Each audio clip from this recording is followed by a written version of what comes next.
à tous! Aujourd'hui, nous allons voir comment lier un compte Google Ads à son compte Merchant Center. Mais tout d'abord, qu'est-ce qu'un compte Merchant Center? Eh bien, c'est un endroit que Google a créé pour récupérer les produits de votre boutique en ligne, de pouvoir les traiter, voir s'ils correspondent à ces règles, et ensuite, s'ils le correspondent, pouvoir les envoyer sur votre compte Google Ads. Donc, ce qu'il faut déjà bien savoir si vous voulez créer une campagne Google Shopping, c'est qu'il y a 3 étapes primordiales. Sachant que la création de la campagne Google Shopping est la 3e étape, c'est vraiment la dernière. Avant ça, il va falloir sur votre site créer ce qu'on appelle un flux produit. Donc, c'est un flux dans lequel on va récupérer toutes les données de tous vos produits en ligne. Donc en fait, ça va aller de l'image, du titre, de la description, du prix, de la livraison, des conditions de retour. Donc absolument tout ce qui concerne les produits de votre boutique en ligne vont être rassemblés dans un flux produit.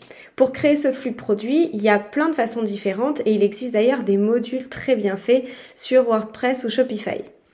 Ensuite, une fois que ce flux produit a été créé, il va être renvoyé sur un compte Merchant Center que vous pouvez voir d'ailleurs ici. Et sur ce compte Merchant Center, il va être traité. Donc c'est l'endroit où Google va justement regarder quels sont vos produits, si ils sont légaux, si c'est pas de la contrefaçon, si vous avez mis des images qui sont correctes, de bonne qualité, si les descriptions sont suffisantes, si vos conditions de retour ou vos conditions de livraison sont claires, etc., etc. Donc il faut savoir que Google Shopping c'est quand même assez complet et donc complexe forcément. Une fois que les produits ont été traités sur ce compte, vous allez avoir des messages, soit vos produits sont refusés, Google vous dit non, ces produits-là sont refusés parce que, et donc vous pouvez avoir le choix de corriger, soit il va vous dire ces produits-là sont acceptés et donc à partir de là, vous pouvez les balancer dans un compte Google Ads et créer une campagne Google Shopping pour diffuser.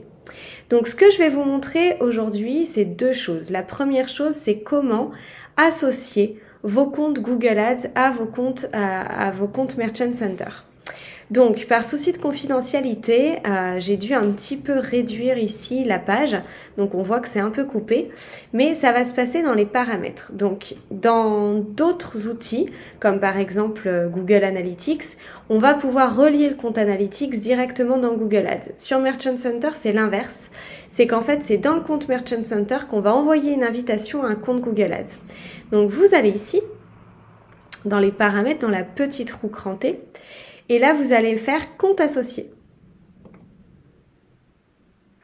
Donc, ce qu'on va faire à ce niveau-là, c'est qu'on va aller faire une demande d'association de compte. Donc, on va cliquer sur associer le compte. Et à cet endroit, on va rentrer manuellement le numéro à 10 chiffres de votre compte Google Ads. Donc, vous le notez. Ici, je ne peux pas le faire. Et vous faites envoyer une demande d'association. Quand vous avez envoyé une demande d'association, vous allez sur votre compte Google Ads. OK ? Et à ce moment-là, vous allez également dans la petite clé qui sont les paramètres. Et à cet endroit-là, vous allez également dans compte associé. Donc, on a les mêmes termes de menu. Dans compte associé, vous avez tout plein de choses différentes et vous avez Merchant Center. Vous allez dans détail et à cet endroit-là, vous allez avoir votre demande qui suffira d'accepter.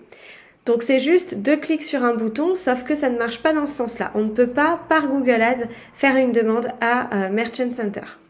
La deuxième chose que je vais vous apprendre dans cette vidéo, c'est que je vais vous offrir dans la description de cette vidéo un tuto en forme de livret sur comment créer votre flux produit si vous avez une boutique en ligne sur WordPress ou sur Shopify et comment créer un compte Merchant Center avec toutes les bases à connaître. Donc, comment créer un compte, qu'est-ce qu'il faut renseigner, qu'est-ce qui est important, etc. Ce livret, je vous l'offre, vous avez juste à cliquer sur le lien en dessous et si vous avez des questions suite à ce livret, vous allez pouvoir me contacter par différents moyens, notamment par cette chaîne YouTube. Si vous êtes satisfait de ces petits tutos, n'hésitez pas à les partager, à liker les vidéos et à vous abonner. Et moi, je continue à penser à vous chaque semaine. À bientôt!